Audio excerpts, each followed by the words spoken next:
Hello everyone, in this video I'm going to be showing you the fastest way to connect Supabase with Next.js using TypeScript. For this video we're going to be building a simple to-do list app, and I'll keep everything in a single file to make sure that it's super easy to follow, so let's jump right in. So first you have to go to the Supabase website and register for an account, and then the next thing we're going to do is create a new project, and we can call it whatever we want. I'm just going to create this one and call it to-do. And make sure to copy your database password, as this is important. As far as the region, just choose the one that is closest to you. And I'm just going to click on create new project.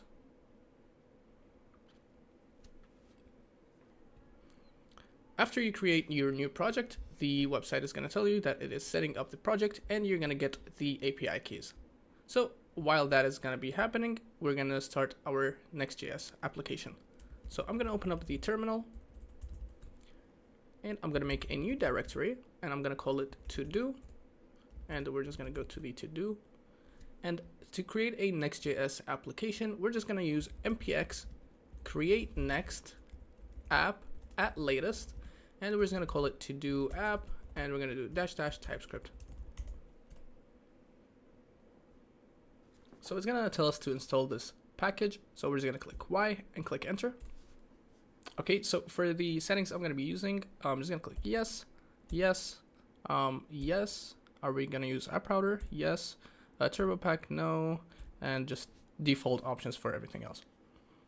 So now it's going to be installing the dependencies so that our Next.js application is ready. Okay, now that we have successfully created the to-do app, what we can do is navigate to the new folder that it has made, and we're going to open Visual Studio Code.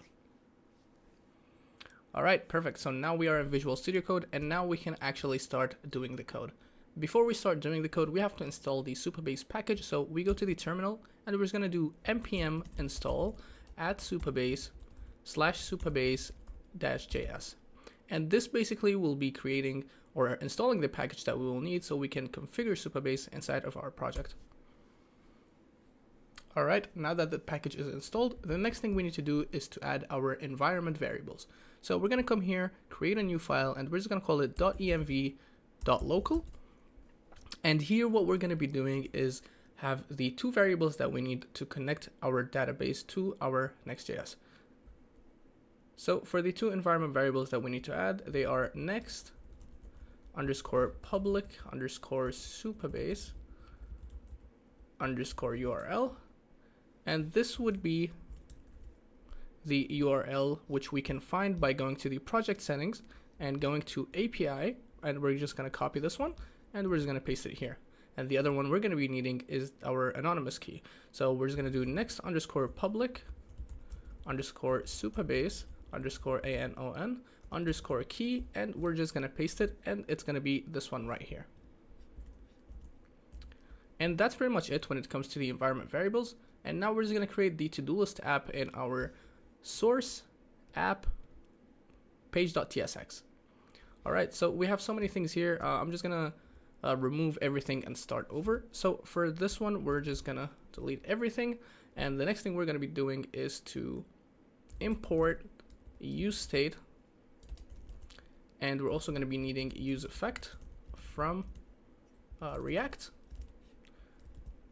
Okay, and then the next thing we're going to be needing is the create client for our Supabase. So we're just going to import create client from Supabase. All right, now we're going to initialize our Supabase client so that the connection is made. So I'm just going to say initialize Supabase, and down here we're going to do const Supabase URL equals process.env.next _public _supabase _URL, put exclamation mark. And for our Supabase non-key, that's going to be the same thing, .env.next _public _supabase _anon _key. Okay, now we can create the client and passing these two things. So we're just going to do const Supabase equals, we're going to use the create client, and we're just going to pass in these two things, which are the Supabase URL and the Supabase anon key. And by that, now we have initialized the connection to our project. The next thing we're going to do are defining our type for our to-do. So we're just going to say to-do type. And here, we're just going to say type to-do. And we're just going to say we have an ID of type string, and we're going to have a task of type string. All right, now we can finally work on our entire thing as far as front end. So let's export default. We'll call it home, and we can just open this up. Okay, so we're gonna have a const to-dos and a set to-dos, and this use state is gonna be of type to-do, and it's gonna be an array, just like so. And then the next thing we're gonna be doing is const new task and set new task, and this is gonna be a use state of an empty string.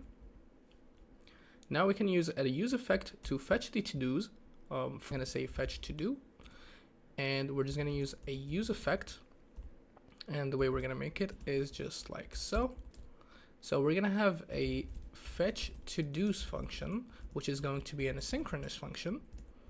And what we're going to be doing is fetching the data from Supabase, and the two things we need are the data and the error if it exists. So we're just going to do const data and error, and we're just going to do await supabase.from, and this basically is which table we're going to be fetching the data from. We're going to name it to do, and we will be making it shortly. Actually, let's make it to do's, and then we can do dot select, and then we can put an asterisk here, and what that basically does, it's going to select everything in that table and return it for us. So what we're going to be doing is we're going to have an if statement just in case we have an error. So we're just going to say if error console.error, and we're just going to say error fetching to-dos, and we can also pass the error back itself. And else we're just going to say set to-dos. We're just going to pass in the data just like so. And then after that, we're just going to be making the fetch to-dos function work. And we have to make sure that we have this here.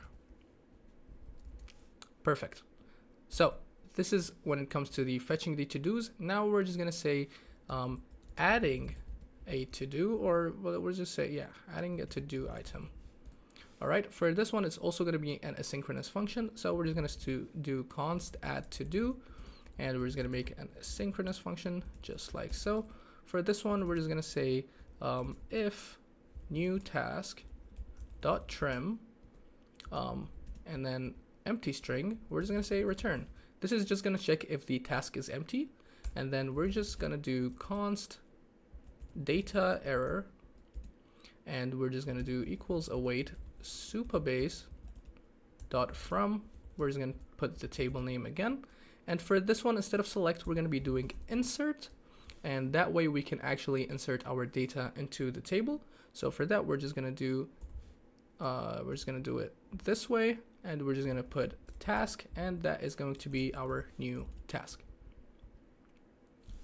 And then obviously if we have an error, so let's just do some basic error handling. So we're going to do if error console.error, and we're just going to do error adding to do, and we can pass back the error just like so.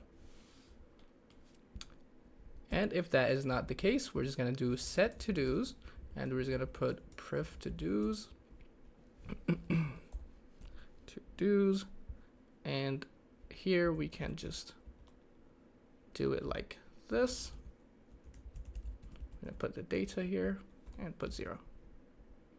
So that is our set state action. And then we can just make sure this function runs, the set new task.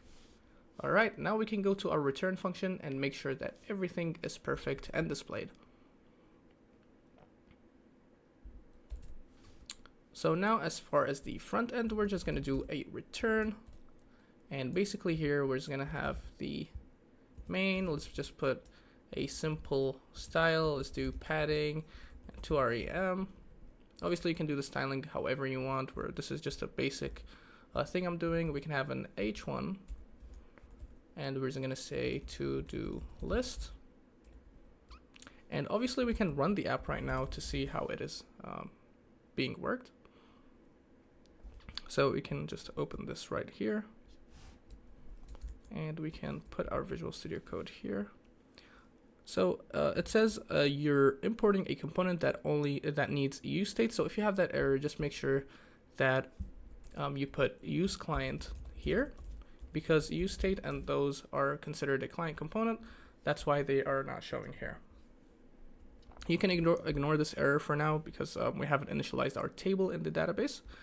So right now, after the h1 tag, we're just gonna have an input of type text, and we're also gonna have a value, which is going to be the new task.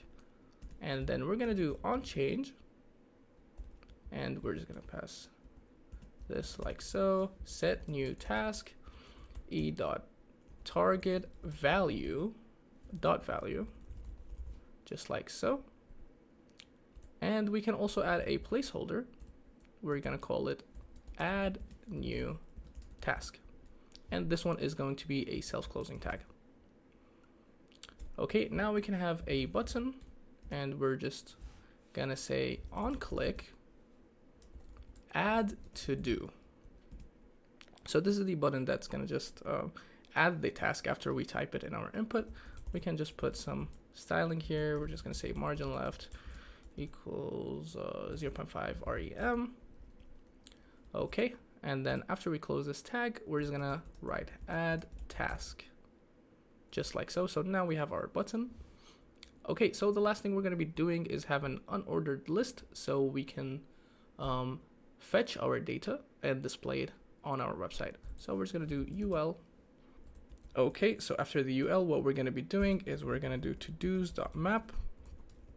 We're gonna pass the to do here, and we're just gonna put our li key, and then the key is gonna be the todo.id, and we're just gonna close this li tag, and inside it we're gonna put the task itself. So that way we're gonna be displaying the tasks themselves. So now this is pretty much it as far as the code goes. Now the only thing we have to do is to create the table in our database. So we can go back to our project here, and then we're gonna go to our tables editor, and we're gonna create a new table. We're gonna call this one, actually I'm gonna do this an easier way. So the good thing about Supabase, you can either create a table in this way, or you can use your SQL editor to make a table just using basic SQL commands. So for this one, I'm just gonna do create table, and I'm gonna call it to-dos. And I'm gonna have an ID, which is gonna be of type UUID. We're gonna have default, and I'm just gonna use the UUID generate function to create that, and I'm gonna make it a primary key. And we're gonna have a task of type text, which cannot be null. And if I run this command right now, it says success, no rows returned. So if we go back to our table editor, you're gonna see that we have the to-dos table now, which is perfect. So now if we go back to our project and refresh the website, the first thing you're going to realize is we don't have that error anymore. So now if I go to our add new task, and let's say learn JavaScript, for example, click on add task. So we have a problem here, which is cannot read properties of null, rating 0. Okay, the last thing I want to mention is this code was wrong on line 37, so just make sure that you write it this way because it wasn't checking if it's empty. Okay, so now if we go back to our website, I've already created a bunch of tasks, but now if I, for example, write learn Next.js, click on add task, you can see that it has been added. And there you have it. This is pretty much it. Obviously, the whole point of the video is not to show you how to create a fully functional to-do list app. Rather, I was just focusing on how to connect your Supabase project to your Next.js project. And if this video has helped you get started with Supabase and Next.js, drop a like and don't forget to subscribe, and thank you for watching.